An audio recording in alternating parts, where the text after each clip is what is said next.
এই শুভ্রতার মাঝে হঠাৎ দেখা মিলল উজ্জ্বল লাল রঙের দুটি প্রাণীর। এরা হলো লাল শিয়াল। চীনের প্রকৃতিতে বসন্তের আবহ শুরু হলেও বরফে ঢাকা উত্তর পশ্চিমের শহরগুলোতে এখনও দেখা মিলছে দুর্লভ সব বন্যপ্রাণীর। শিনচিয়াংয়ের কারামাই শহরে সম্প্রতি ক্যামেরায় ধরা পড়েছে বিরল এক দৃশ্য। তুষার শুভ্র পার্কে খাবারের সন্ধানে ঘুরে বেড়াচ্ছে একজোড়া লাল শেয়াল। প্রকৃতির এই চমৎকার দৃশ্য আর জীববৈচিত্র্যের খবর নিয়ে আমাদের আজকের বিশেষ প্রতিবেদন, জানাচ্ছেন আফরিন মিম। উত্তর পশ্চিম চীনের শিনচিয়াং উইগুর স্বায়ত্তশাসিত অঞ্চলের কারামাই শহর, চারদিকে সাদা তুষারের চাদর। এই শুভ্রতার মাঝে হঠাৎ দেখা মিলল উজ্জ্বল লাল রঙের দুটি প্রাণীর। এরা হলো লাল শিয়াল, যা চীনে দ্বিতীয় শ্রেণীর রাষ্ট্রীয় সংরক্ষিত প্রাণী হিসেবে তালিকাভুক্ত।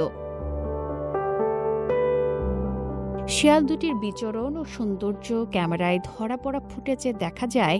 শিয়াল দুটি লেকের পাড়ে খাবারের সন্ধান করছে এবং নলখাগড়ার বনের ভেতর দিয়ে লুকোচুরি খেলছে। সূর্যের আলো যখন তাদের গায়ে পড়ছে, তুষারের বিপরীতে সেই উজ্জ্বল আভা এক দারুণ দৃশ্যের অবতারণা করেছে। আলোকচিত্রীরা শীতের এই বিরল মুহূর্তটি অত্যন্ত যত্ন সহকারে ক্যামেরাবন্দী করছেন। জীববৈচিত্র্য ও পরিবেশের ভারসাম্য। লাল শিয়াল মূলত বুনো ইঁদুর ও খরগোশ শিকার করে জীবন ধারণ করে। এদের শ্রবণ শক্তি ও ঘ্রাণ শক্তি অত্যন্ত প্রখর এবং যে কোনো পরিবেশে নিজেদের মানিয়ে নিতে এরা পারদর্শী।